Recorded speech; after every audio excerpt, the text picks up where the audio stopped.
Ya, kembali lagi saya akan berbincang dengan Menko Polhukam Mahfud MD, Pak, yang begitu buat masyarakat penasaran dan paling yang terbaru adalah mengenai rekening yang banyak dengan nama inisial yang berbeda-beda. Sebut saja ada Abu Toto, Abdul Salam, Panji Gumilang. Ini sebenarnya maksudnya ke arah mana, Pak? Karena kalau pakai pikiran awam masyarakat biasanya dengan inisial yang berbeda-beda, bisa jadi ini adalah untuk kamuflase jaringan terorisme, pendanaan, atau seperti apa, Pak? Oh gini, kalau rekening dan eh, sertifikat hak milik atas tanah itu dikaitkan dengan nama, tanggal lahir dan alamat yang sama, gitu. Oleh sebab itu kita belum menyelidiki nama-nama lain yang misalnya disebutkan oleh Gubernur Jawa Barat. Itu ada 6 nama lain, misalnya ada Abu Ma'arif, Abu Toto, Toto Salam, Nur Alam, Samsul Alam, Saltul Ma'arif, Prawoto, dan sebagainya. Nah, kita masih tertuju ke yang namanya Syekh Panji Gumilang dulu. Yang nama-nama lain ini apakah juga digunakan untuk itu? Nanti kita cari lagi, gitu. Nah, arahnya kemana ya? Yaitu, maka kita menduganya pencucian uang. Karena misalnya ada seorang pengirim bernama Gubernur NII, ya, Gubernur Negara Islam Indonesia ngirim masuk ke rekening itu, gitu. Kita temukan juga ada yang seperti itu. Nanti akan dibuka di pengadilan kalau itu. Ya, mengenai tanah ini juga sudah dilaporkan ya Pak ya, ada banyak sekali sertifikat ratusan nama milik Panji Gumilang dan juga keluarganya. Kalau dalam penelusuran ini bagaimana Pak? Apakah ini sistem hibah yang kemudian diselewengkan, dibuat atas nama Panji Gumilang dan keluarganya, atau seperti apa Pak?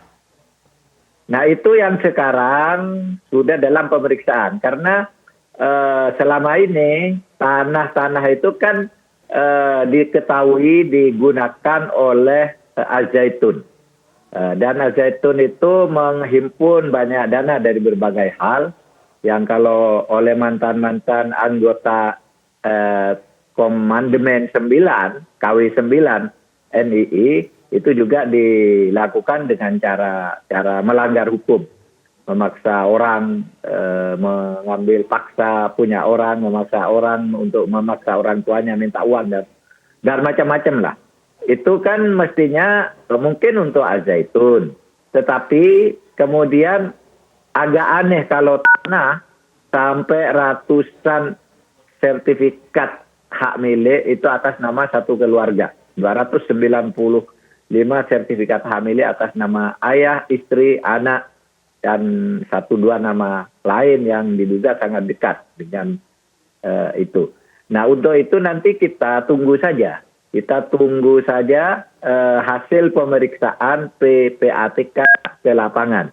Sesudah itu nanti akan dijadikan pelengkap laporan ke polisi. Karena informasinya ke kepolisian dan informasi resminya yang kami peroleh dari ATR BPN, Badan Pertanahan Nasional, itu resmi sudah kami peroleh nama-nama itu. Nah, nanti yang lain ya kita cari lagi. Karena kan masih banyak aset-aset yang mungkin namanya disamarkan, gitu. Baik. Apalagi kalau kita anggap pencucian uang itu kan ya itu tadi dana misalnya dari satu rekening ke satu rekening yang sama berpindah-pindah begitu, seperti itu tuh termasuk sesuatu yang dicurigai juga. Apalagi dana yang untuk institusi lalu langsung berpindah ke rekening pribadi lalu penggunaannya tidak jelas. Itu masuk dari dugaan pencucian uang. Nah, itu yang akan terus kita lakukan selain yang sekarang sudah masuk dalam tahap penyidikan. Tapi Caca, pesantrennya akan kita bina. Karena itu menyangkut hak konstitusional setiap warga negara untuk belajar dan memilih tempat belajar. Dan Al-Zaitun ini belum ada indikasi melahirkan teroris-teroris, meskipun memang latar belakangnya berasal dari gerakan negara Islam Indonesia. untuk mendirikan negara Islam Indonesia. Itu soal lain yang terpisah dari pendidikannya. Kenapa kita tidak mau membubarkan lembaga pendidikan Al-Zaitun ini? Karena itu tidak baik bagi bangsa ini kalau ada apa-apa lalu dibubarkan. Itu hak konstitusional orang yang mungkin tidak tahu menahu. Oleh sebab itu yang kita ambil adalah oknum, yaitu pengasuhnya yang nyata-nyata dilaporkan telah melakukan tindak pidana karena dugaan juga melakukan hal-hal yang melanggar hukum gitu. Jadi nanti bagaimana nasib Al-Zaitun kalau misalnya dalam waktu tidak lama Panji Gumilang harus menjadi tersangka sehingga harus meninggalkan Al-Zaitun selama proses hukum sampai selesai. Nah, nanti akan dipikirkan kemudian, tetapi kita tidak akan membubarkan. Karena kita punya pengalaman, ada seorang teroris yang resmi secara hukum, bahkan dulu mau dibawa ke Amerika, tapi oleh Presiden, udah di sini aja, di sini ada pengadilan yang juga adil gitu. Itu Abu Bakar Basir. Dulu kan mau dibawa ke Amerika, diminta mau dibawa ke Guantanamo dan macam-macam, tapi Presiden Indonesia waktu itu Bu Mega, udah kita punya mampu mengadili sendiri gitu. Nah akhirnya diadili. Itu adalah pengasuh pondok pesantren Al-Mu'min di Nguruki, Solo. Itu sampai sekarang tidak dibubarkan. Selama Abu Bakar Basir di penjara juga pondok pesantren dan yayasannya tidak dibubarkan. Meskipun kita tahu dari pondok itu, terutama dari Abu Bakar Basir, lahir kaitan-kaitan orang yang disebut kemudian teroris, punya kaitan-kaitan yang terkoordinasi, tersambung dengan Abu Bakar Basir. Pesantrennya tidak kita bubarkan, tapi kita bina, gitu. Agar orang yang mau belajar di situ ya sudah belajar aja, tapi tindakan terorismenya kita tangkal. Begitu, Caca. Baik, Pak Mahfud, supaya tidak simpang siur, karena kan begitu banyak informasi yang berkembang. Berapa sih sebenarnya besaran TPPU atau mutasi rekening? Karena ada sempat yang mengatakan bahwa mencapai triliunan rupiah.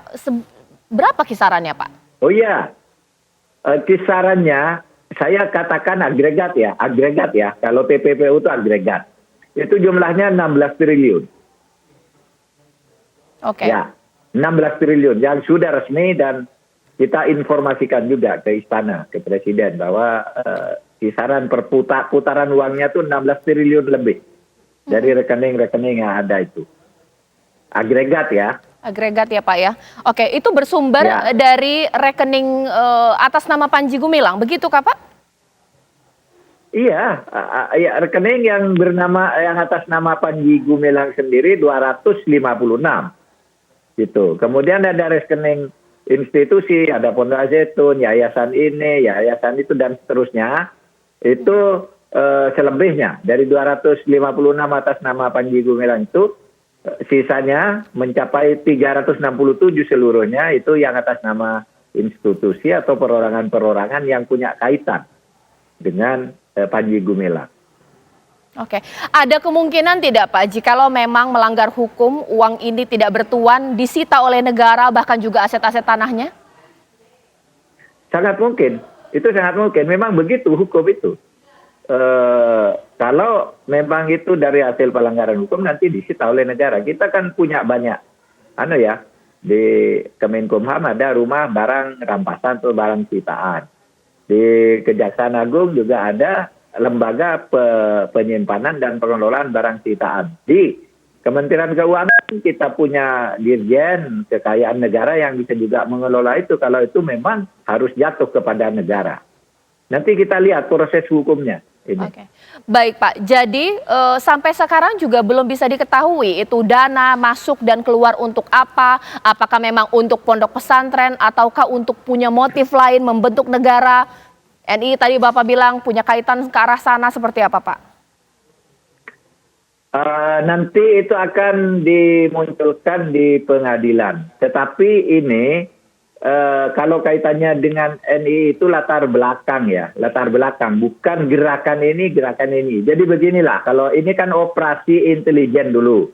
saya sudah konfirmasikan ini ke bapak-bapak yang dibilang membacking dan sebagainya. Saya tanya apa betul. Lalu terjadilah cerita kepada saya dulu ini sebenarnya memang diambil dari gerakan bawah tanah namanya Negara Islam Indonesia. Itu dulu ada gerakan gencar dan luas, uangnya banyak beredar. Maka diambillah Panji Gumilang itu untuk mendirikan Negara Islam Indonesia. Itu operasi intelijen. Negara Islam Indonesia Komandemen 9. Nah, Komandemen 9 itu maksudnya agar di antara NII dan NII itu saling berlawanan sendiri. Kalau di dalam di dalam sholawat asgilit kan dikatakan wa asgilit zolimin bid zolimin, biar orang-orang yang tidak benar ini diadulah, disibukkan bersama orang dolim agar tidak mengganggu Indonesia. Tapi kemudian Panji Gumilang ini yang mengendalikan ini lalu bergerak sendiri. Menjadikan Al Zaitun itu sebagai tameng dan tidak lagi bergerak di dalam gerakan untuk mendirikan Negara Islam Indonesia. Panji Gumilangnya, gerakan bawah tanahnya mungkin masih ada. Nah, yang sekarang banyak-banyak membongkar rahasia ini dulu yang pernah dibaiat oleh Panji Gumilang. Mereka pada muncul, saya dibaiat tanggal sekian menjadi gubernur di sana, tanggal sekian dipindah. Itu kan waktu mereka menjadi gerakan bawah tanah di NII itu. Nah, begitu kemudian ini Panji Gumilang mengubah penampilannya, lalu terjadilah hal-hal yang seperti ini. Tidak lagi dikaitkan dengan NII untuk kasus ini, meskipun dulu latar belakangnya ada kaitan dengan NII, Negara Islam Indonesia. Begitu, Caca. Baik. Terima kasih. Menko Polhukam Republik Indonesia Pak Mahfud MD, ini banyak sekali hal yang bisa kita ambil di sini, tapi kita juga menghormati bahwa proses hukum masih terus berlanjut ya Pak ya. Kita tunggu bagaimana nanti pemerintah. Ditunggu di pengadilan ya, ditunggu di pengadilan uraian uang, tanah dan sebagainya. Kita tidak boleh buka di luar proses hukum. Terima kasih banyak Pak Mahfud, sehat selalu. Nah, ini ini yang nanti akan saya bahas di Apa Kabar Indonesia Malam. Sesaat lagi pemirsa, nanti kita akan bertanya kepada pengamat sosial kita. Ini cocok tidak hal ini, kemudian kita lihat secara jelas bahwa memang ada potensi hukum, tapi pondok pesantren yang menaungi ribuan santri juga harus kita lihat keberlangsungan seperti apa. Bahkan juga mengenai gerakan pemirsa, karena ada dugaan tindak pencucian uang dalam kasus ini. Sesaat lagi ya, di Apa Kabar Indonesia Malam.